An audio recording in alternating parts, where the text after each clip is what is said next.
À 0h, nous étions dans un motel.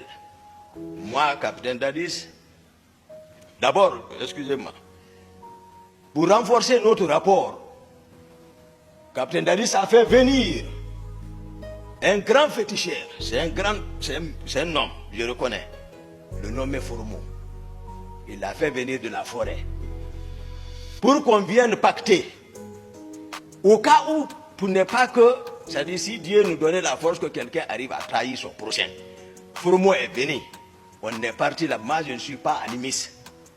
Mais si je m'abstenais, même si on réussissait, ils allaient penser autre chose. Moi, c'est le Coran que je connais. Mais le monsieur a été clair, Formo. Il a préparé tout. On a giré là-dessus. Moi, Dadis, Marcel et autres. Même le commandant de son salon là était là-bas. On a giré et le monsieur a ajouté, je n'oublie pas, il ne faut pas qu'il oublie pas ça. Laissez l'hymen, c'est comme aujourd'hui on venait de le faire. Il a ajouté, celui qui trahit entre vous prendra une part. Le monsieur a été clair. Il dit, c'est vous qui savez si vous allez manger. Le président a été le premier à manger. Il dit, Toumba, j'ai mangé. On a tous mangé. Il y a ce pacte entre nous.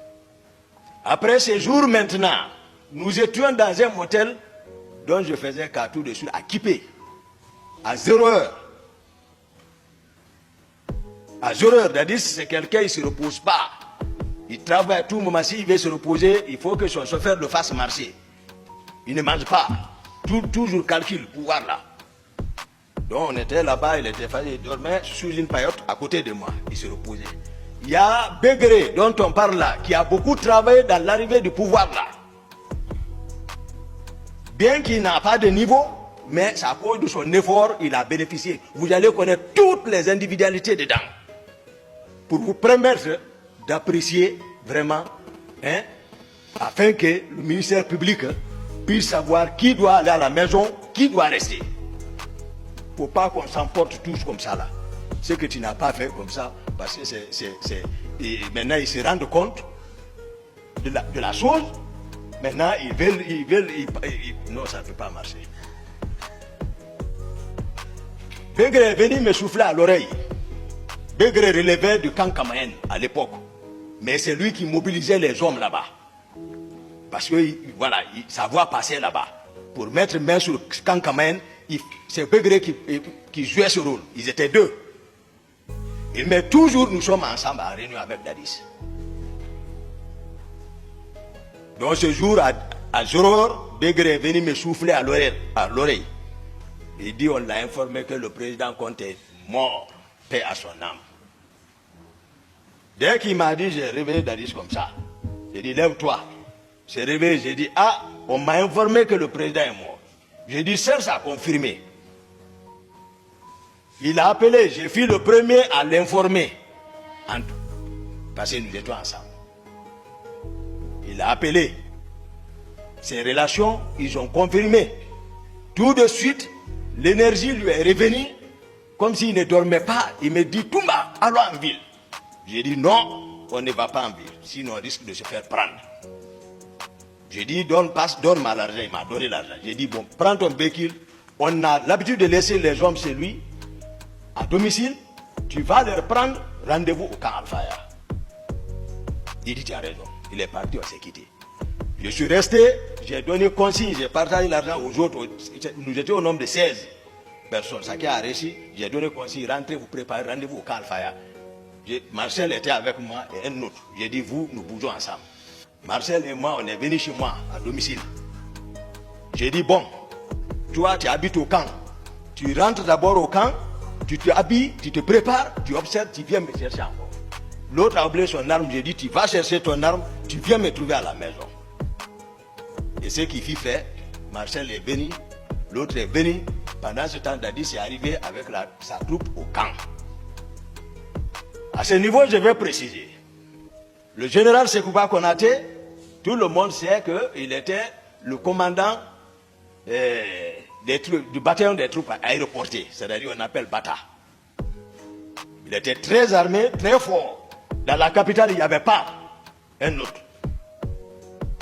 bien qu'étant d'accord avec Dadis, mais bien que Dadis soit, c'est-à-dire détaché comme service d'appui peut-être, ou autre chose, je peux appeler comme ça, mais il relevait toujours du commandement du général Sekouba Konaté. Bien que vers la fin du règne du fait général Conté, Dadis fut nommé par décret comme directeur général des hydrocarbures des forces armées guinéennes. Mais c'est un béret rouge. Donc, de facto, il relève du général Sekouba Konaté. Donc, c'est des rivaux. Et le général Konaté avait la force encore. Ces hommes aussi étaient pour lui pour qu'il prenne le pouvoir. Donc, Dadis est arrivé au camp. Le général Konaté est basé là-bas. On m'appelait partout. Et moi aussi, je suis arrivé. Pendant ce temps, le général Toto a pris le camp. Il a pris le bataillon char. Il a pris l'artillerie. Il a pris le bataillon. Parce que le commandant de camp à l'époque était Foutedi. Il était avant le commandant de l'artillerie. Le commandant aussi du adjoint du camp était le colonel David. Et il a pu avoir tout ça, il a pris le pouvoir. Je dis devant tous les officiers, tout le monde, vous allez voir d'où est parti, c'est-à-dire les griefs de certains contre Toumba. Toumba n'est pas aussi comme ça, Toumba est réfléchi. Quand je suis venu, ils étaient au bataillon, tous les officiers. Tous les officiers ils étaient au bataillon dans la salle de réunion.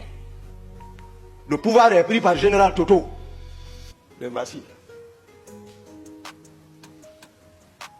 Dadis est assis. Konaté est assis. Tous les officiers sont assis. Mon frère, le colonel Tchegbouro, assurait le secrétariat. Toto préside, il parle, lui il note. Tous les autres sont assis. C'était fini. Mais moi j'ai promis Dadis. Je l'ai promis, c'est-à-dire, et puis on a pacté, c'est-à-dire il m'a vraiment rassuré. Voilà, et puis je l'aime. Ça c'est clair.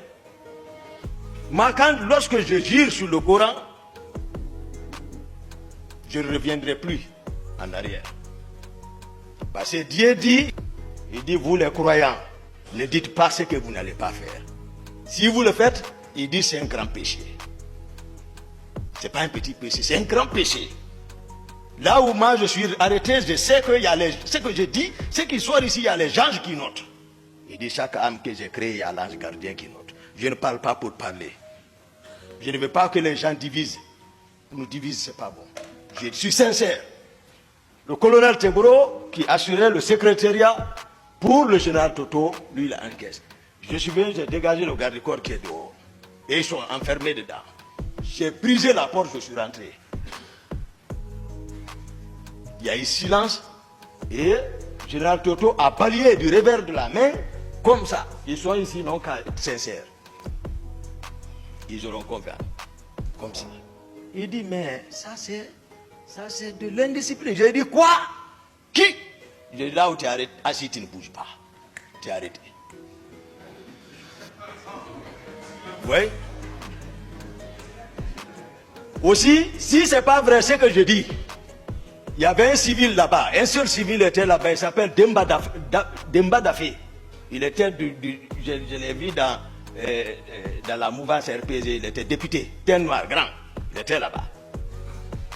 Assis dans la, il dit de se lever, jeune homme, j'ai remis l'arme, j'ai dit flanque-toi. Il s'est assis.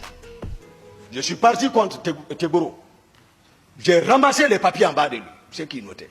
Et tous ils ont fui. Ils ont laissé la salle. Mon patron, lui, c'est maintenant, il s'est approché. Voilà. Toumba.